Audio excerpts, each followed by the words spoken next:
All right, hey y'all, let's chat. Y'all know a bitch had to come down from her birthday trip, and it's been a lot, but I appreciate all my new subscribers, people who've been going back, looking at all my old videos. I got enough content on here to last y'all for me to take some time off from YouTube, okay? But we here, and I got a story to share that I've been wanting to share for a while, and I just been needing to sit the fuck down and share it.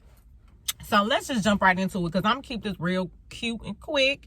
Up until this summer, I had never had a bad first date story, right? I've had things that happen after the first date, but I ain't never had a bad first date story, baby. And of course, as I'm walking into 30, I'm getting the worst of the worst. Like, I don't know what I did to not be on my best behavior, but I've been on male punishment. Anytime I think I got a little inch or something, nope, God be like, nope, that's not it. So let's just jump right into it. So I got this homie who been kind of talking to my girl or whatever, and so me and him kind of been cool just from like being out on the Chicago scene. So I seen him post a picture of like him and one of his homeboys. Now, this is the second one of his homeboys I done tried to get on. The first one, he was a little too dry for me. I don't know what his deal was, but he just wasn't giving what needed to be gave. So I see another friend. I'm like, okay, so what about him? Like, what's his deal? So we walked through the whole spiel. He kind of telling me, because I'm like, first of all, does he have a girlfriend? He ends up confirming that he does not have a girlfriend. But like the conversation was with the friend was a little strange, right? Like, he like, well, what type of guy are you looking for? I'm like, I'm just looking for the guy that you posted. I don't care nothing about none of your other friends right now. I want to see what he's about. So he like, well, just so you know, like all my guys, because he asking, do I care if they got girls? I do care if they have girls. Like, if they're dating, whatever. He like, well, my guys, they all on their shit. They all got money. They got multiple girls. Okay, but does he have a girlfriend? You telling me all this irrelevant information?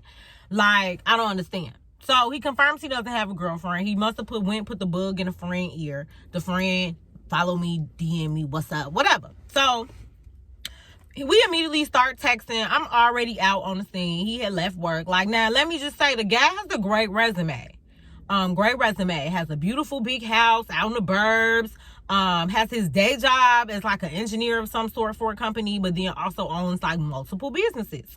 Cute, right? Very good on paper, athletic, goes to the gym. Y'all know that's my vibe. So we get to chatting. I'm already out. He says, after he got off work, he made reservations for us at this bar. So I'm like, oh, okay, initiative. Like, I like it. Where you want me to meet you at? I'm finna leave where I'm at. So we meet up at this bar downtown. Very nice, classy bar.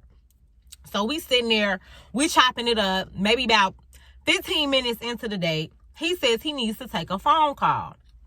So I'm like, okay, that's cool. I'm sitting there with my drink, scrolling, taking pics, all of that. So I want to say like maybe 10, 15 minutes went by, and this man is still gone. And I'm like, okay, it just started to get a little long. Even if it was a phone call, it got a little long for you to be on the date taking this, like being gone this long. But I'm trying not to trip. I got my Twitter. I had to take some screenshots from Twitter because I told the story, and my memory ain't that good. So I'm just looking at my refreshers to make sure I don't miss no details. So I'm sitting there, and like more and more time is going by, and I'm like, where the fuck is this nigga at? So I'm trying to be patient. So after maybe about like 20 minutes of him being gone, he texted me and was like, I'm coming back in now. I had to pick up some money from around the corner from one of my homies. Now, all right, that's a little weird, but I'm gonna let you do what you do. Picking up money, cool, take care of your business. But then a minute late, like maybe 2 minutes later, the homeboy who set me up with him texts me. Now, this man don't have my number. He ain't never had my number before. But I get a text, and he like, this such and such, And he says his crazy ex following him. And I'm like, I'm sorry, what? And he like, this brat, like, bringing brat. I'm like, yes, what the fuck is going on? So he like, his ex following him around to avoid her following him to you. You guys will meet somewhere else. You follow? I said, absolutely not. I'm going home. And he like, LOL, I knew that was coming. Because his friend, though, he know the type of woman I am. I'm no nonsense. I don't have time for no bullshit like this. Absolutely not. I'm going home. Okay. So I guess he must have. Okay, before I go there, let me tell you what the issue was. The issue was not that you had this baggage following us around. The issue was, why the fuck you lie and tell me you was going to pick up some money when you knew I had intentions on not coming back? I'm confused. Why would you say that? Like, why wouldn't you just let me know what type of situation it was? So I immediately take my card out, pay, and I told y'all it was a nice ass bar downtown. Gee, we had 2 drinks. Them drinks with tips was $65. I'm gonna need my money back. But I'm not gonna sit around and wait for you to come back, so I'm finna pay the bill and we gonna figure this out. I'm finna go to my car, and that's just what it's gonna be. So I pay, get up and leave. So his homeboy, must have immediately like, so then this was something else. Sorry, y'all, I'm skipping around. So then the friend gonna tell me, talking about, I tried to warn you, but I ain't want to block my homie. Gee, what? When did you try to warn me? When did you try to warn me that this man had this type of shit going on? In our exchange, he just was, I'm looking at the exchange now. He like, people can be on different shit and still be honest, like about the whole like niggas be having girls thing. But you confirmed that this man didn't have no girlfriend. So what does that have to do? You talking about you warn me. Nigga, you ain't warn me. Like, and I ain't say he ain't have to tell me all that man business. But he could have at least been like, yeah, Britt, that's not it. He got some shit going. He got some stuff going on. But you so caught up on not wanting to block your homie, he done blocked himself on doing this type of stuff. So, like I said, I'm on my way to leave. So, obviously, homie must have hit his friend, told him, I'm not meeting you nowhere else. I'm going home. Like, fuck this. Because then the friend immediately called. Yeah, he called me and then he texted me. So, in the text it say, he was like, I'll take care of everything. I just didn't want to bring you drama. I can't help that there's crazy people in the world. I have a restraining order on her. Send me your Zelle. Gee, I don't care about nothing else you're talking about. It's my number. Send me my money. Send me my money. So he's saying, the money and then some. But he on the phone trying to explain to me like, she must have had a tracker on my car. What the fuck else did he say? Like, I've never even brought her here before.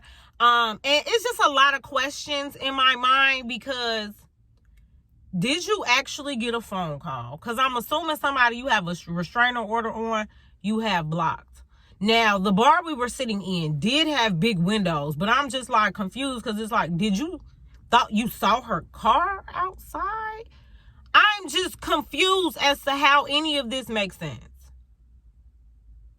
Then he said the whole time he was outside, he was on the phone with his daddy. I guess that's his point of wisdom about how to handle the situation or what the fuck was going on. But like, you really left me in that bar by myself. And I don't know, like, I don't know if he got in his car and left because he valeted. Like, it was so many unanswered questions where I just don't know what was really the case, and everything he was saying wasn't giving me any more clarity. And so this something else that pissed me off about niggas. Of course, he all on my phone. I'm gonna make it up to you, blah, blah, blah. That man ain't make up shit. Because I was at least expecting to get a nice dining experience out of my pain and suffering. You didn't make up nothing. I think maybe he texted me one more time the following day on some casual shit, but not on some, all right, I know I fucked up last night. Like, let me really make this up to you. No, what's wrong with y'all? So that was even more of a dub for me because I'm the wrong person. Don't ever tell me you gonna make some shit up to me and you do nothing. I'll never forget it. If a motherfucker owe me anything, an experience, a date, some money, I'm not gonna forget nothing. So since you don't have nothing to offer, I'm be on about my business. But again, it was so many missing pieces to the story that I just didn't understand. And I told his friend, I said, I don't want to talk to no more of your friends. Because your friends, I don't care what the fuck they got going on. They got a bad track record. A terrible one. The first one, giving nothing. This one got all this extra baggage going on that he don't want to disclose to nobody before they go outside. And I just be wondering, like, when men try to say, well, it's crazy people where I don't know what to do about it. How do y'all live y'all life like that? You gonna let a crazy ex stop you from finding anything else potentially to make you happy? Like, what do y'all really do about that? Because that whole crazy ex thing really be running people away. And you talking about you got a restraining order, but yeah, it doesn't make sense. And a bitch like me who has little to no baggage other than my little bag with my anxiety in it, I don't know. So that's the story. And ladies, if something don't feel right, because when that man stepped out to so-called take that phone call, I'm like, I was trying to be very optimistic. We wasn't in that place no longer than 15 minutes before all that shit popped off. That is the worst first impression you could ever make on somebody. And then you gonna lie, talking about you had to go get... Like, the man sent me off twice talking about he was coming back and never came back. And had his friend not called me, which I am grateful for, I would have been still sitting there, looking stupid. Ladies, be careful out here, okay? All right, y'all have a good rest of y'all day.